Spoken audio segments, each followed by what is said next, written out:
Welcome back to the channel of Pro Ends of Vidz, and this is the Anchor Breaker Podcast, episode 35. So, back on the 5:30 mark. So just go through everything that happened this weekend because I think we've got a bit more news than what it was last week with the NRL. So, Rugby League Round Up is the co-host. Obviously, no special guest today, and Billy, it's good to have you back. And how you been, bro? Yeah, thanks, bro. I've been pretty good. Other than yesterday and today's been a bit of Yeah. drama. Other than that, I've been pretty good. So, yeah, thanks for having me on again, bro. And how are you doing?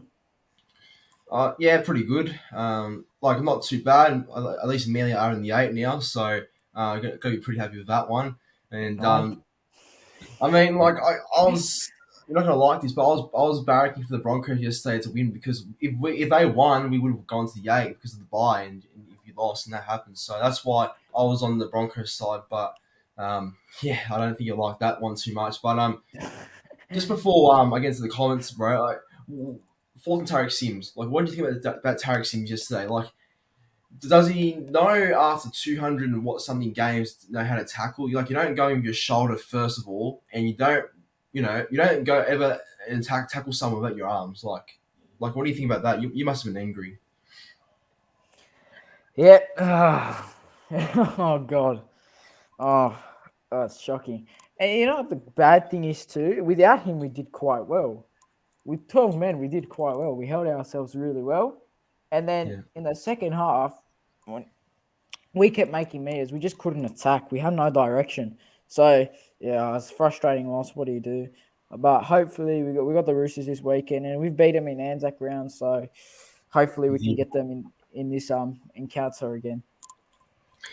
That's going to be an important game because that can definitely define, who has a chance of making the eight still. So you need to win that if you're, a chance. But no, it's good. It's good. It was a good week, and hopefully both our teams, back up wins in round 18. But getting to the comments now. So we've got Warriors NRL Fanatics in the chat. Good to see Fanatics in here. We've got Prupi Akawasi as well. Jason Reader, who's always in the chat. We've got CJ Moxley here as well. Got Jack D, the Manly rep. And we've got a good crowd actually. It was as the countdown clock was going down, I could see there was a lot of people coming in. So nice to see that we've got a bit of a crowd coming in and people to watch. So thank you all for watching. And just want to point out that if you haven't subscribed to the channel already, be sure to do so. Currently at 2,132 subscribers. So the next aim for me is to get to that 2,150 mark. So hopefully I can get there maybe by at the end of this week. That's probably the aim, I'd say. And of course, subscribe to the Rugby League Round Up channel. He's linked is in the description down below, so check him out if you haven't already as well. But I think it's time to get into the podcast. So we've got a couple of things to talk about. And there's some things that I'm happy about, and there's some things I'm not happy about. But we'll get into the review first. So, Billy, what was your thoughts on round 17? Obviously, we only had 4 games, and it was sort of tough to maybe just sum up the round it was. But look, obviously your Dragons lost, which isn't great. But like last time having 4 games, that's good, isn't it? Yeah, well, it's good to get rid of the bye rounds now for now. Until next time. But the round itself. Look, I didn't really rate it. I'm just gonna say that I didn't rate the first game of the week, the Sharks Storm. I thought it was just dominated by the Sharks. And then obviously the last game I didn't enjoy as a Dragons fan. I didn't actually mind the Knights game with the Rabbitohs. I thought it was like pretty entertaining from a try scoring point. I just at least like it keeps you entertaining. I thought it was pretty decent. Um, and uh, Tigers Eels. I didn't really watch that match. I only watched the first half of it, so I can't really say much of it or on it. Yeah. But yeah, I didn't rate this round that much. Yeah, no, I agree. Neither did I because I think only because like there was less games, and I think that most of the games that were played across the weekend were mainly blowouts. Hmm. Apart from maybe the Rabbitohs and Souths game, Rabbitohs and Knights game, I should say.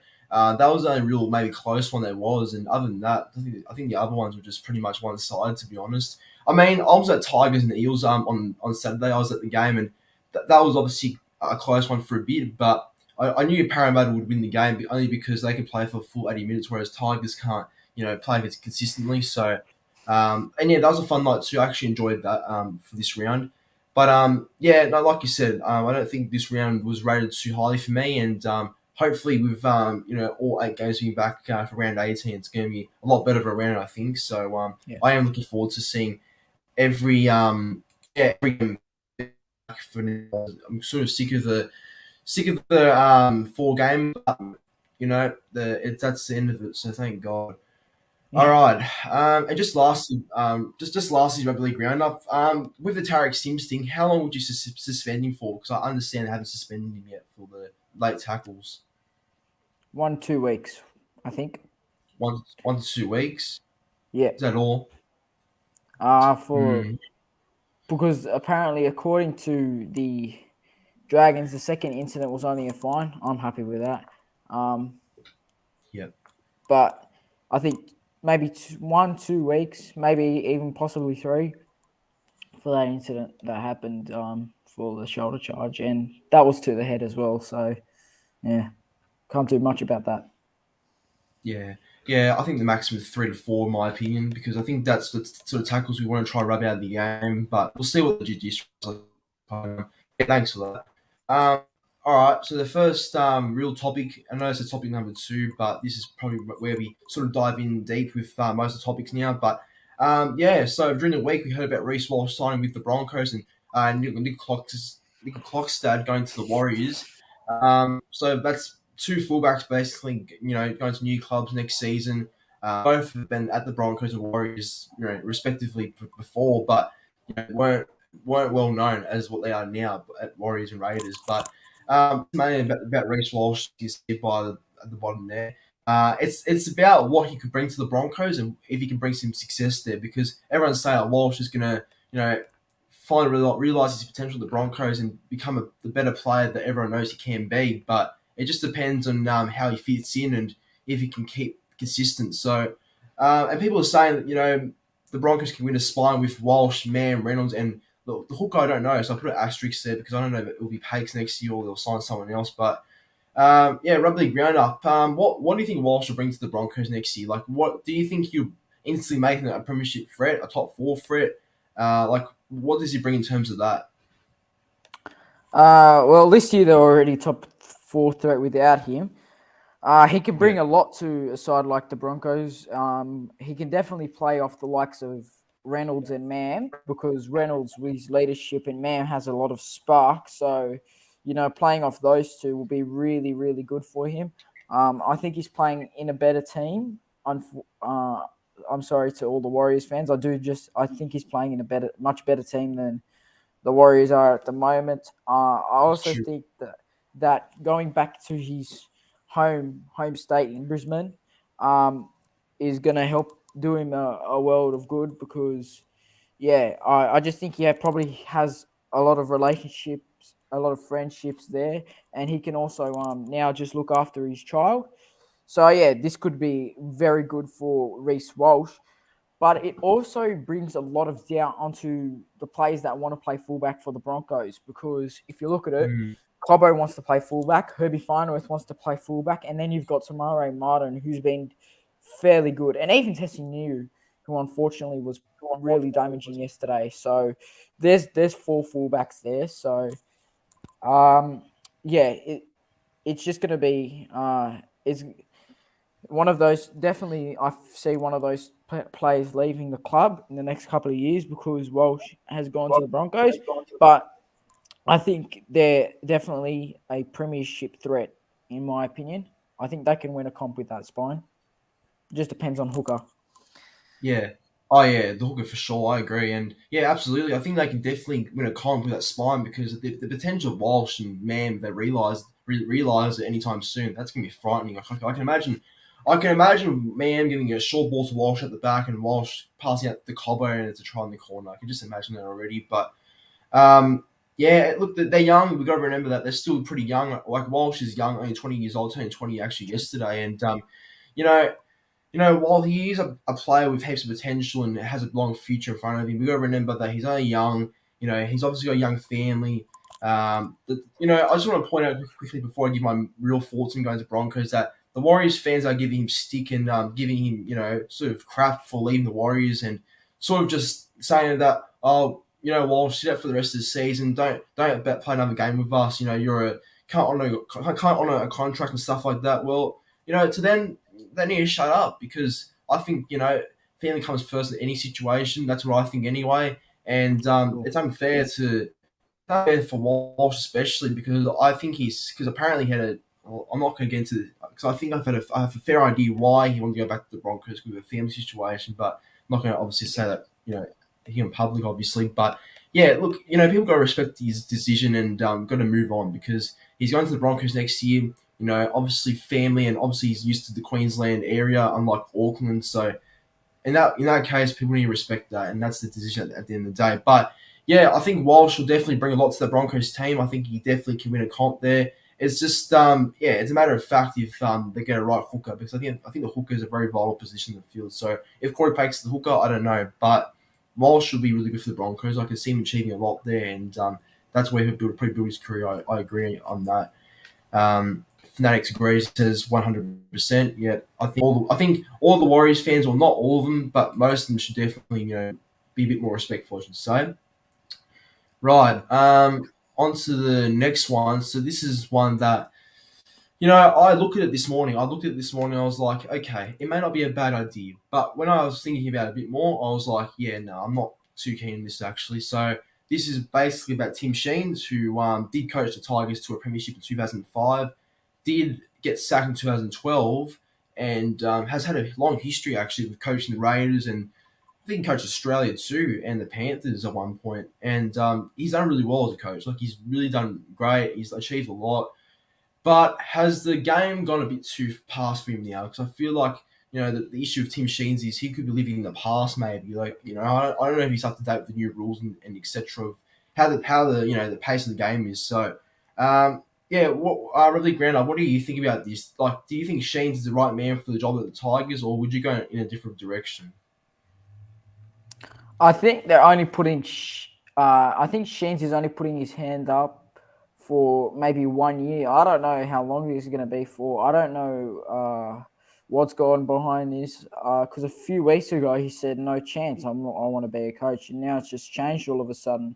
So this might be a showing of how desperate the Tigers are for a coach because clearly they threw their whole club at Cameron Serrato and they still couldn't convince him to come and develop those young players to be superstars. That's right. Also, Brett Kamali could be wanting to be a coach in a couple of years. Maybe that's a reason Tim Sheens has put his hand up to help him develop Maybe.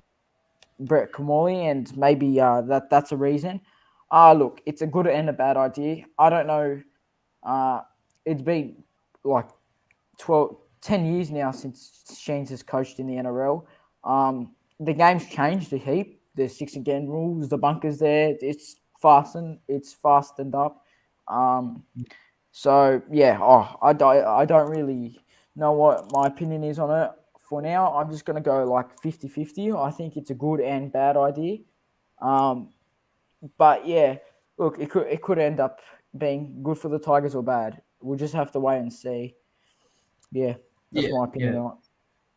Yeah, no, for sure, for sure. But yeah, like when I was saying that, I think he's past the game. I think he could be. I think his tactics may be a little bit, 5, 10 years ago, maybe. I don't know if he works in the modern game now. I mean, I wouldn't mind him maybe stepping there for short term, but I don't think he's long term, future for the Tigers. Only because I think he's getting older, and I feel like that Tigers will benefit from having someone a bit younger.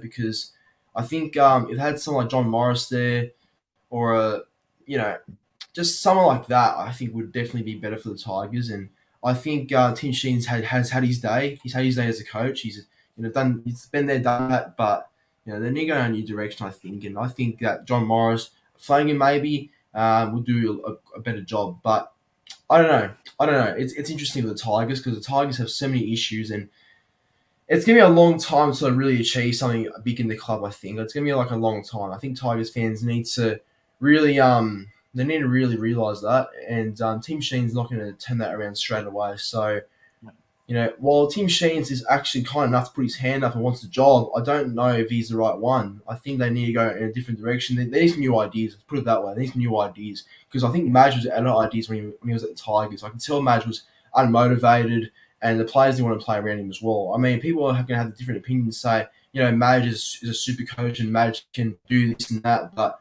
I've never rated Madge, not since 2017, 2016 anyway, because he's failed as a coach, and that's what Tigers don't need anymore. So they need someone fresh, I reckon. Just someone fresh in general that would work for the club. So I'd definitely go in that direction. Got more people here. Jacko here in the chat. Hello, Jacko here. He says Tigers actually fired Sheens a while ago. Fired him a while ago. Okay, I didn't know that, but I think I've seen him at the clubs, but depends how, where to find it. But anyway, we're going to move on to the fourth topic now. This one makes me laugh and it makes me infuriated. Why? Because it has to do with Mitchell Moses. Mitchell Moses is a player I don't like at all. I think he is a total F-wit, and I think he's someone that's never going to achieve anything big in his career.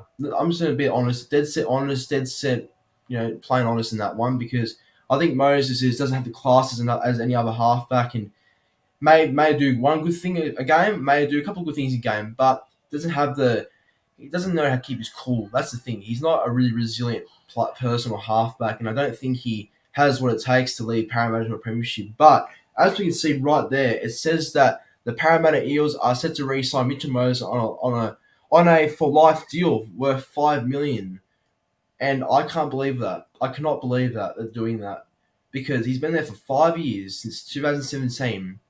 Parramatta have made the finals a couple of times and dropped out in the semi-finals most of the times. They've finished with the wooden spoon since he was there as well. I don't think Moses is going to lead Parramatta to a premiership. He's no Cleary. He's no Hughes. And I don't think he's better than Cherry Evans either. I mean, people call me biased. He's not better than Ben Hunt either. I don't believe he is anyway. Because at least with Hunt and Cherry Evans, they're a bit more composed and they know how to lead the team around. Whereas Moses needs a lot of people to help him, steer his side around. That's why he's got Dylan Brown at least and Gufferson as other people to support him. But yeah, I just can't fucking stand him, to be honest. But Rugby League Round Up, what do you think about this, bro? Can you believe it? Offering him a lifetime deal? No. I can't believe it. It's a no try. I don't think. I think. I don't even rate this. I don't rate this at all. They're spending $5 million for 5 years, so they're paying $1 million a season to deliver them a premiership, which they haven't gotten in 30 plus years with any half. The last time they won was with Peter Sterling. They couldn't even get poor Nathan Hindmarsh a premiership, and he's just on Fox League waiting, just keep getting jokes.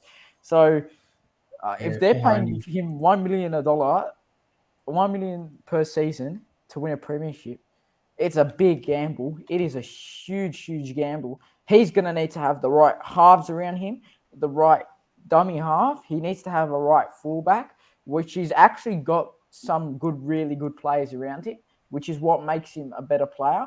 If he had Luke Brooks and who knows, some shit fullback that doesn't do anything, he'd be in a hole. He'd be in a literal hole. Absolutely. He just can't create without those players. So, the crap thing about him too is he doesn't keep his cool. Like you said before, he can't calm the team down, just like direct them around the park as good as other players would. And that's exactly the difference between all these other halfbacks that are in Origin. Munster, he can direct the team around the park. Cherry Evans can, Cleary can, Hunt can. All these halves, they know how to do it. So that Mitchell Moses, unfortunately, he just doesn't. He's always like screaming all the time. He even blamed Gutherson a year ago for something. I think it was, I don't know if it was Uh, against Eagles, but like I think it was maybe against Tigers a week before, a couple of weeks before. He just went at Gutherson because they didn't take the two, which was like not. yeah, It's not Moses' decision to do. So yeah, I don't know. I don't think it's the right call. I think yeah, re-sign him if you want because he can be a good player at times. He can have his really good games. Um, and he definitely can be consistent, but he's just not being consistent enough, and it's too risky for him. 5 million 5 year deal for me. If I was at Eels, I'd probably be giving him 2 years. just about because I don't think. Well, in my opinion, anyway, I don't see Parramatta winning a comp with Moses as their halfback. That's the genuine truth, I really think.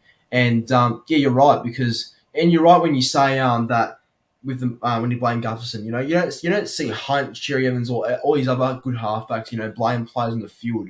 It's because it's disgusting if your own halfback or pretty much someone that is supposed to lead the team around does that because it ruins players' confidence. Obviously, like it's just I don't know. I don't know. It's not a nice approach if you keep screaming at players in the field. I'm just going to say that, but he is, yeah, like Jacko said in the chat, he acts like a spoiled brat. Exactly, he does. Exactly. He doesn't have the class like any other. He doesn't have the class. He just doesn't have the class as a player. He's not resilient enough. I mean, he's a talented player. He is talented in the field. Does a good job, but doesn't have that tinge of class. Doesn't have that inch of class. I'm just going to say that. But look, I don't think he should be getting a lifetime deal. I think it's pretty stupid by Parramatta. Really, $5 million for Moses. You've got to be joking. He's worth 700K at best. I think Moses. So I don't know, and I don't know why they're doing it, but hopefully they know what they're doing. Let's just say that. Hopefully they know what they're doing by doing this, but time will tell, mate. Time will tell. All right. So we're up to the very last part of the show, and I'm just gonna have to end this quickly. This is around the 7:16, so I'm changing it to 17. That's just remind me there. This is the last show, so this is basically a team of the week from round 17. Now, it was pretty hard picking players for the weekend, only because there was 4 games, and you can't select too much from 4 games. So, but we've got teams. But me and Rugby League Round Up have picked our team. So if it's all right, Rugby League Round Up, just give us your team of the week and who's your player of the round. My player of the round. My player of the round would have to go to Jesse Ramian. I thought on Thursday he was Oh yeah, exceptional. I think he scored a hat trick and he made a lot of meters, that's for sure. And he definitely dominated Justin Olam that night, yes. Thursday night. He definitely did. I was so pissed off at Justin Olam. Like, where's your defense going, you idiot? Like, what are you doing? Because like I don't want the Sharks to win. But yeah, Jesse Ramian was too good for him, and that he was definitely my favorite player this round. Um, my team of the week is Latrell Mitchell at fullback. My wingers are Delui Holter and Sione Katoa. My centers are Katoni Staggs and Jesse Ramian. My halves are Cody Walker and Adam Reynolds. My front row is Thomas Burgess and Blake Laurie. My number 9 is Reid Marnie. My back rowers are Isaiah Papali'i and Zach Hosking. My lock is Kobe Hetherington, and my bench is Blake Brayley, Fanua Pole, Thomas Burgess, and Keon Kalamatangi. Well, that's a good team actually. That is a good team. I like that one. Yeah, mine's not too different. I mean, I've got different, obviously, players, but not too much different in the back line when I'm looking at it now. But yeah, thanks for that. That's a good side. All right, my team of the week. Mine is okay. Actually, I'll give my player of the week first. So my player of the round was Jesse Ramian. I had the same as you. I thought he was fantastic on Thursday night. Kind of tore the Storm to shreds at that point when he was running over Olam and sort of yeah catching Olam and Dean Aaron Meyer out. So yeah, I think he's no without a doubt my player of the round. But yeah, my team is fullback Latrell Mitchell. My wingers are Edric Lee and Richard Kenner. My centers are Jesse Ramian and Katoni Staggs. 5'8" Cody Walker, halfback Adam Reynolds. My props are David Clemmer and Junior Totola, and my hooker is Blake Brayley. And my back rows are Zach Hosking and Keon Kalamatangi, with lock being Hetherington. And my bench is Cody Ramsey, which I think he deserves a spot in the team despite losing yesterday. Isaiah Papali'i, Ryan James, and last but not least, Regan Campbell-Gillard. But everyone, that concludes the Ankle Breaker Podcast, episode 35. Thank you for watching. I know this is a bit of a shorter episode, but look, there wasn't too much to talk about apart from maybe some topics. But good to